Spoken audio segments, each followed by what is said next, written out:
J'espère que je ne vais pas dire de bêtises. Donc là, je suis juste sur Chatbase. Normalement, vous avez la même chose que moi sur votre écran quand vous vous connectez à Chatbase. On est OK? Donc on va créer un nouveau chatbot. Il nous demande, lui, pour démarrer, de lui donner les ressources. Et donc, c'est un PDF. Je vais reprendre moi, les trois ressources que j'avais prises hier sur l'écriture inclusive, que j'attache. Vous êtes limité dans la version gratuite en nombre de caractères. Mais je crois que vous avez 400 000 caractères. Enfin, je ne crois pas que c'est écrit là dans la version gratuite. Dans la version payante, c'est à plusieurs millions, donc on est beaucoup moins limité. L'intérêt là, par contre, c'est que vous pouvez mettre du site web. Tu peux lui mettre, alors pas Wikipédia, parce qu'évidemment, tu auras beaucoup trop de caractères. On avait pu faire ça. Alors, le site de l'EM Lyon a plus de 400 000, mais à moins de 2 millions. Donc, on avait un compte payant de Chatbase, on avait pu tester, euh, de mettre tout le contenu du site de l'EM Lyon pour qu'il y ait un chatbot en bas à droite qui guide les gens quand ils ont des questions pour les envoyer vers les bons endroits. On a quand même eu un souci. Vous pouvez vous rajouter automatiquement des Q&A dedans. Vous pouvez rajouter un Notion si vous avez un Notion et mettre du texte si vous voulez simplement copier-coller du texte. Ok, moi, je vais juste mettre ces trois documents PDF. Je crée mon chatbot. Donc là, il part l'analyser, il part analyser les docs et les prendre en compte. Et mon chatbot, maintenant, il est entraîné et prêt. Donc là, c'est pour jouer avec, pour voir comment il marche, mais on va d'abord le configurer un peu plus quand même. Pour l'instant, il n'y a pas de chat log, donc on va créer des settings. Son nom, bah, c'est...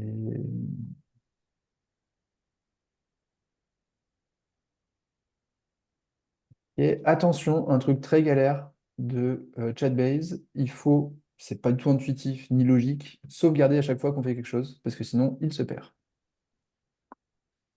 Voilà les instructions de base qui ont été données à ce chatbot. Donc, il est basé sur GPT-4o Mini, mais vous pouvez utiliser Claude ou Gemini Flash si vous préférez, mais le 4o Mini est très bien. Et ça, vous pouvez modifier ce que vous voulez. Euh... C'est marrant. Donc, dans les trucs de base qu'ils ont écrits, ils sont vachement changés. Maintenant, il ne dit plus les sources sur lesquelles il se base pour faire ses réponses. Là où vous pouvez dire, bah, au contraire, tu expliques à quelle page tu as trouvé cette info dans le document source, si c'est un document source officiel et qu'il n'y a pas de souci.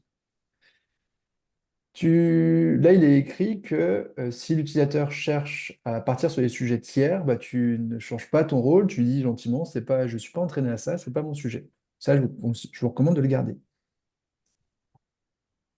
On lui dit aussi qu'il doit exclusivement travailler à partir des datas qu'on lui fournit et pas d'aller chercher dans sa base de connaissances. Ça, c'est un autre truc très bien fait. Et Juste une question, on est obligé de travailler en anglais ou est-ce qu'on peut lui demander de travailler en français? tu peux le faire travailler en français. Enfin, tu peux lui écrire en français ton prompt. C'est juste que eux, ils ont pas la version française. Ok, ça marche. Ah, du coup, tu vois, ils même maintenant des exemples. Alors après, tu peux prendre ton custom prompt, mais là, je vous recommande vraiment de garder ça, au moins, les 2, 3, 4, qui est très bien sur les contraintes. Et sur le rôle, donc, tu es un chatbot qui aide des utilisateurs avec leurs questions, problèmes et demandes.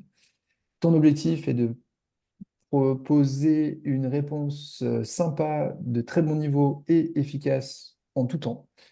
Et ton rôle est d'écouter attentivement l'utilisateur, de comprendre ses besoins et de faire ton mieux pour l'assister ou lui donner les ressources appropriées. Si la question n'est pas claire, tu lui poses des questions dessus pour voir, pour mieux comprendre et débrouille-toi pour finir, enfin, pour que chacune de tes réponses soit positive et que l'utilisateur soit satisfait. Ça, c'est le prompt mis par Chatbase de base, mais c'est à vous de le remettre. Moi, je reprendrai mon prompt de tout à l'heure que j'ai fait sur Claude. Je le mettrai là, juste en gardant les contraintes et en supprimant celle-ci, qui pour moi n'a pas de sens. Mais le rôle, je changerai par rapport à ce que j'avais mis. Après, c'est pas con de lui rappeler qu'il doit être sympa dans sa réponse, etc., etc. De base, il l'est plutôt. Température, c'est est-ce qu'il est créatif ou pas par rapport à ce que vous avez apporté et par rapport à vos instructions. Je vous recommande de laisser sur réservé pour justement il ne puisse pas halluciner ou partir sur autre chose. Donc voilà comment on le configure là. L'interface, vous l'avez ici, et donc c'est là que vous pouvez changer le message initial en français. Bonjour, comment je peux vous aider? Les messages suggérés, c'est les messages qui vont apparaître ici pour que la personne n'ait pas à répondre. Donc, par exemple, bonjour, je souhaiterais convertir ce texte en écriture inclusive. Et du coup, tu vois, il peut cliquer dessus directement pour que ça pose, enfin, que ça donne la demande. Message placeholder, c'est ce mot message. Alors, ça peut être écrit ici. C'est pas là qu'il faut que je mette, pardon. C'est là.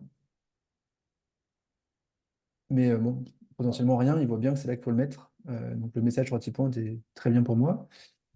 Tu peux lui demander de récupérer du feedback de la part de l'utilisateur s'il est satisfait des réponses, etc. Tu peux lui demander de régénérer les messages que l'utilisateur va pouvoir demander de recommencer s'il faut. Tu peux ajouter un footer pour dire tes sources, par exemple, INRS, et je ne sais plus quoi ce que j'avais mis. Ta couleur, est-ce que tu veux le thème dark ou light? Et voilà, et après tu peux lui donner une image, tu lui mets une image. Tu peux choisir une autre couleur, si tu veux choisir une couleur, etc., etc. Et tu saves toujours à la fin, sinon ça ne prendra pas en compte tes changements. Sécurité, pour l'instant, là, personne n'y a accès, il n'y a que toi.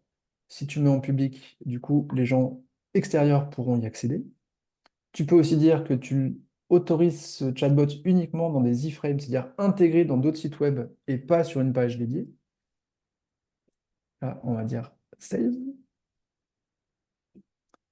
Leads, on s'en fiche un peu, c'est pour que tu récupères. Est-ce que tu veux que le chatbot demande aux gens leur prénom, nom, leur email et leur numéro de téléphone? Là, c'est plus dans le cadre de chatbots commerciaux. Notif, tu peux pas en gratuit. Webbook, tu peux pas en gratuit. Et Custom Domains, tu peux pas en gratuit. Et là, en fait, tu vas avoir ici, dans Connect, soit le code à mettre dans ton Moodle ou dans ton site web ou quelque part, où tu veux, ailleurs, et ça te donne directement le code à mettre avec ton chatbot à toi, qui est celui-ci, en fait, c'est cet ID-là. Donc tu copies-colles et tu mets dans ton site web. Tu donnes ça à ton service technique, ils savent très bien faire. Ou, bah moi, mon chatbot, il est accessible sur ce lien-là. Dans la version gratuite, je n'ai le droit qu'à 10 interactions avec lui par des gens extérieurs. Pour 19 euros par mois, je crois que ça monte à 1000 interactions, ce qui est déjà pas mal, puisqu'honnêtement, c'est pas tant utilisé que ça. Ça peut être suffisant pour 19 euros par mois. Voilà un peu ce qu'il faut faire. Voilà comment ça marche. Tout simplement. Et si toi, tu veux le tester, hein, tu vas dans Playground et du coup, tu lui dis. Donc là, du coup, tu vois, sans même lui avoir mis les étapes, sans quoi que ce soit, il me demande le texte que je souhaite modifier. Et donc, tu mets ton texte, tu copies-colles ton texte là, et il va me le modifier selon les sources que je lui ai données. Si, ce que je voulais vous montrer dans l'activité, là, vous pourrez retrouver du coup tous les messages qui ont été faits avec votre chatbot par vos utilisateurs externes. Et vous avez une note de confiance. Donc là, il est confiant à 85% sur sa réponse. Et effectivement, il a eu tout à fait juste pour moi, donc j'ai rien à faire. S'il a mal répondu, donc a posteriori, toi, tu vas pouvoir lui dire non, là, il aurait fallu dire plutôt ça, ou poser telle question. Tu cliques sur Revise Answer, donc revoir la réponse, et tu lui donnes la réponse qu'il aurait fallu faire. Et ça, il va la garder dans sa base de connaissances, ce qui fait que si on lui pose la même question une prochaine fois, ben, il répondra à ce que tu lui as donné toi en expected response, et non la réponse du bot de départ. Is it clear? Yes?